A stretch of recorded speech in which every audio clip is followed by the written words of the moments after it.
All right, so we are back in the shop and we are finally diving into the Denali twin turbo build. We got it situated in its permanent location for the next couple weeks, probably out of the way to still be able to use the shop.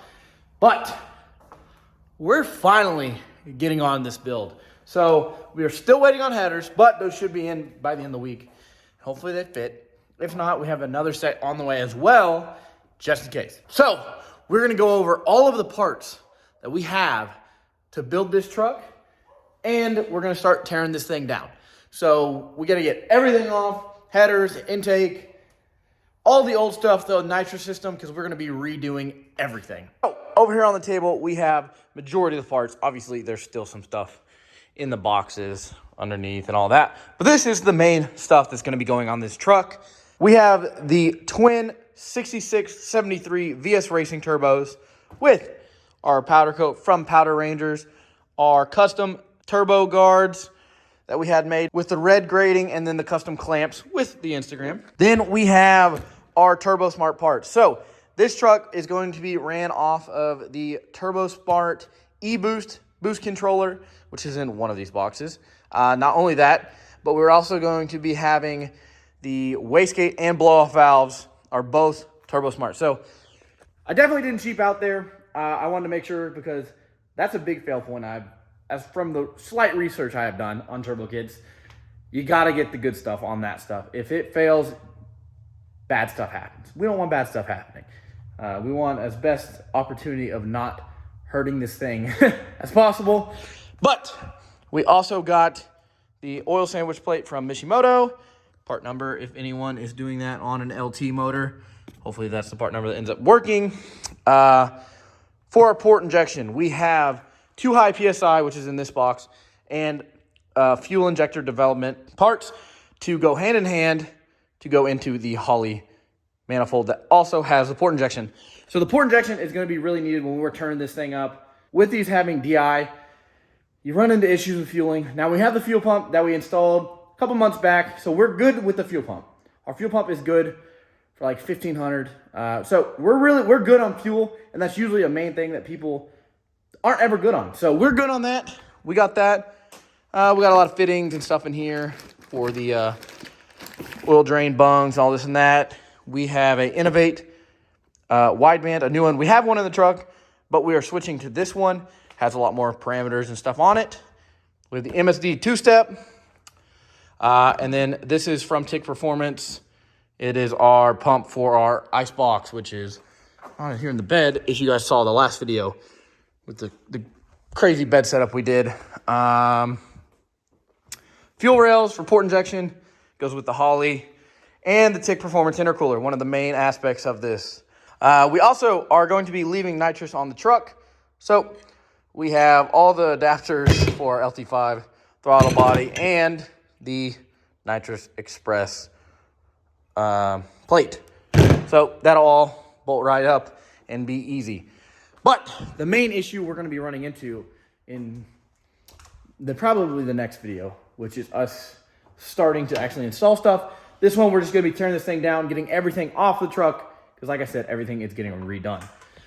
But the main issue we're probably going to run into with that intake is clearance. It's going to be really tight. So we're going to see how interesting that gets, because as you can tell, we can't really go any smaller. That is actually a low ram with the Tick Performance. So this isn't even a high ram. This is literally as low as we can go for that intake.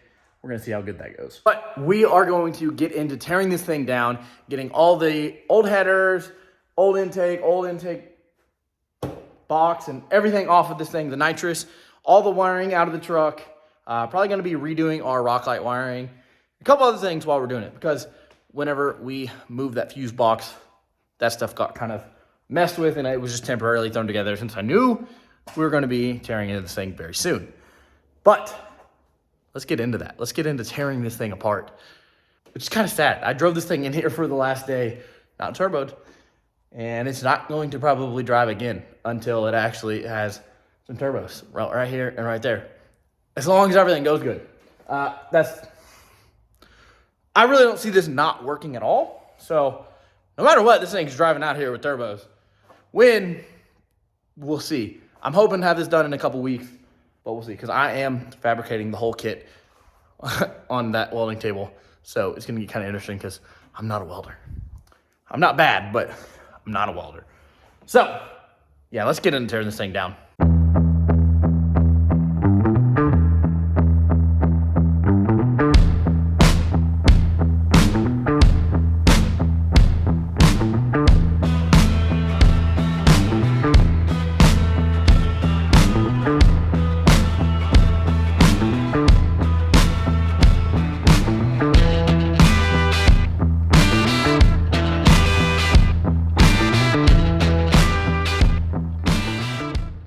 All right, so we're making some progress here, getting this thing torn apart. Now, one thing, I really don't like this giant reservoir for the coolant that they have. So I'm gonna see if I can remove this, since this isn't even used anymore because I don't have the air box, and see if I can mount a different one here. Not the factory one. I want to just get an aluminum one to go with the whole engine bay scheme. But since I plan on probably taking this out, there should be a gap here. So we're gonna see if I can mount that here. If there's enough room, we're gonna pull this out and figure that out. I really have no idea. But there's so much more room over here than over there. So we should be good with where we're gonna put the turbos. I plan on having one there. And yeah, we're getting about where everything comes out and we start putting new stuff in. So we're gonna go ahead and get this yanked out and see if I can do what I wanna do or not.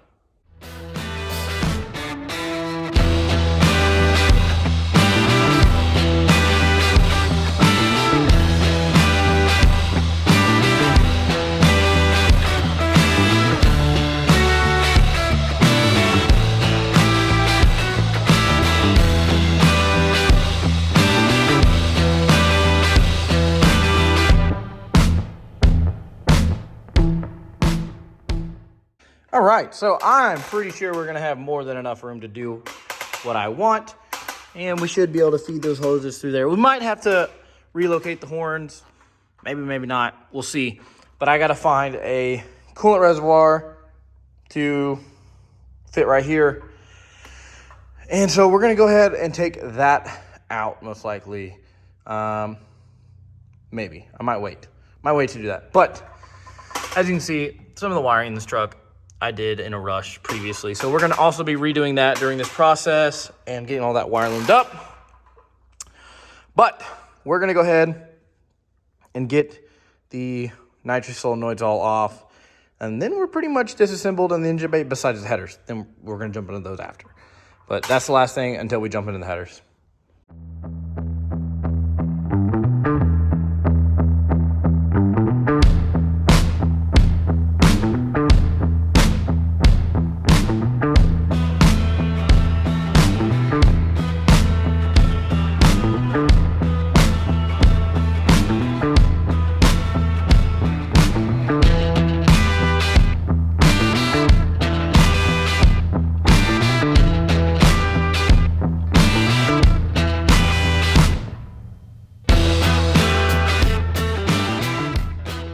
So before I yank the headers off, I'm curious if this is gonna fit. So we're gonna just throw this on and see if I have enough clearance of the cowl to make sure I don't have to cut anything. Or if I do have to cut something, we'll go ahead and cut that. I'm hoping we don't have to cut anything because it kind of looks like the windshield wiper goes like right there. So we're gonna see. I'm gonna grab that. We're gonna smack this on there and see if it fits.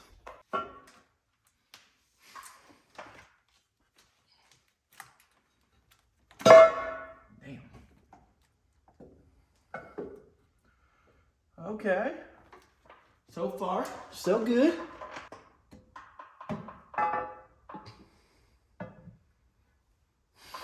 All right, yeah. So here's a problem. I really thought this was gonna be higher. Right there, so the intake is going to be quite fun to make on this one because we're gonna be going down. We're gonna have to go back up. So we might have to push this forward now that I'm looking at it. Oh, that's gonna be way more work. That looks great though. That's gonna look so sick. I mean, It fits, luckily. And actually has pretty good amount of room. Definitely don't think I could have fit a high ram with this. I would have had to cut the top. But this is the size of just a normal high ram, so without that plate, you could absolutely just run a high ram. Your issues are just going to be your throttle body angle. Yeah, we're going to have to figure that out.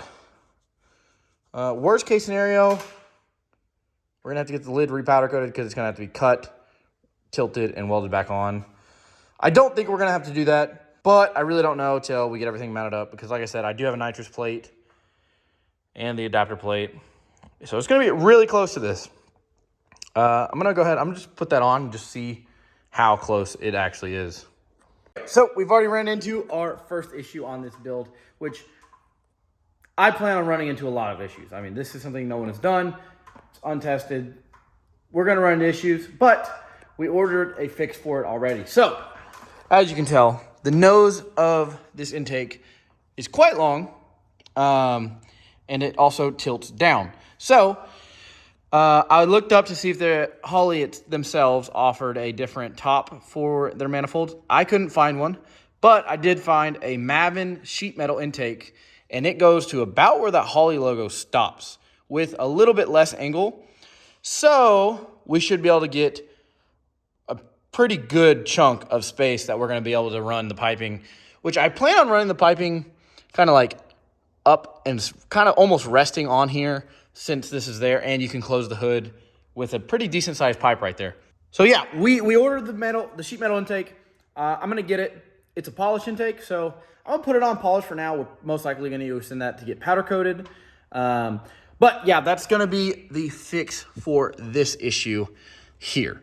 Like I said, I just wanted to throw this on. I wasn't actually mounting it or anything like that because I knew that this might be an issue, and just wanted to check it out. Kind of sucks that I ordered the one with the lid and got it powder coated, but oh well, I'll find someone that maybe wants the lid.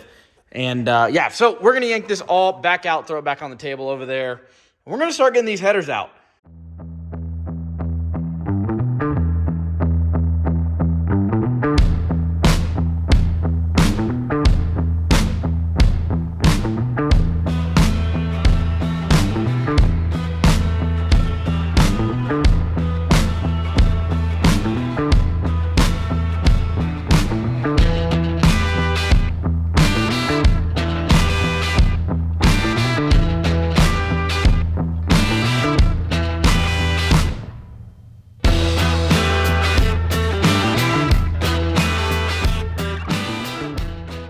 All right, we are back on day 2 of breaking this thing down.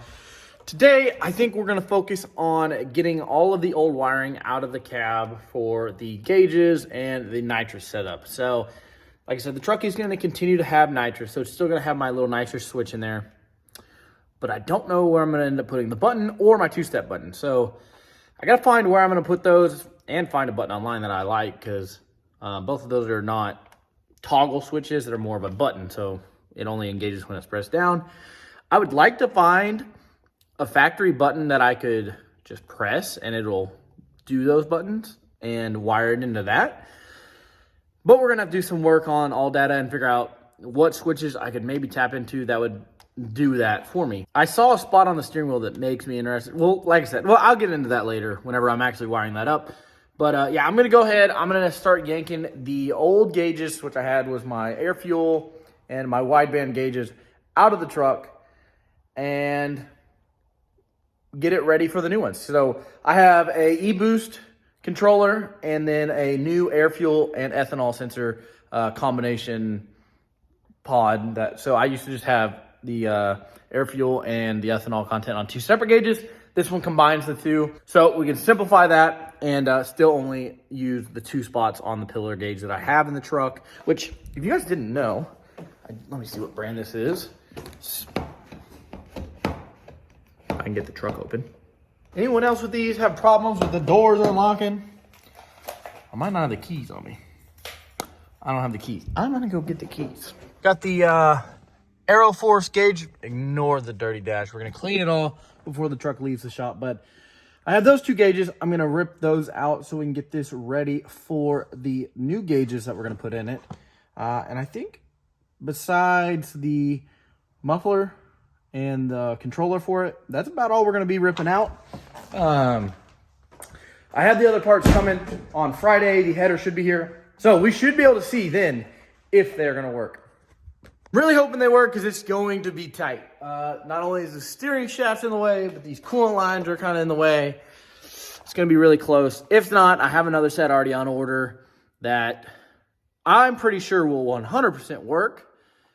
But I really have no idea until these get here. Luckily, if they need a little modification, I semi know how to TIG weld. So we can usually do whatever modification it will maybe need. Hopefully it doesn't need any and I can just bolt it on and continue building to get from there. But let's get into yanking these gauges out of this thing. Oh, and the nitrous controller. We got to yank all that out. Yep, let's get into that. Quick little tip I wanted to show since I did it. If you want your gauge pods to fit really snug, like I could barely get it out of that thing, but just wrap some electrical tape around it. Gives a really good seal. On this one, I wasn't able to use these, and I didn't have the grommet that sometimes people will put around these, so electrical tape works awesome. Last night, I stopped recording on accident, but I went ahead, I kind of cleaned up the engine bay a little bit since all of this stuff's actually going to be exposed now. But now we just got to wait. In a couple days, we should have the headers. Our heat exchanger should come in today, so some other parts are going to be rolling in. But we really can't do anything until something comes in. So that's going to be the end of this one. And if you want to keep on this build, you definitely have to hit that subscribe button. And I will see you guys in the next one.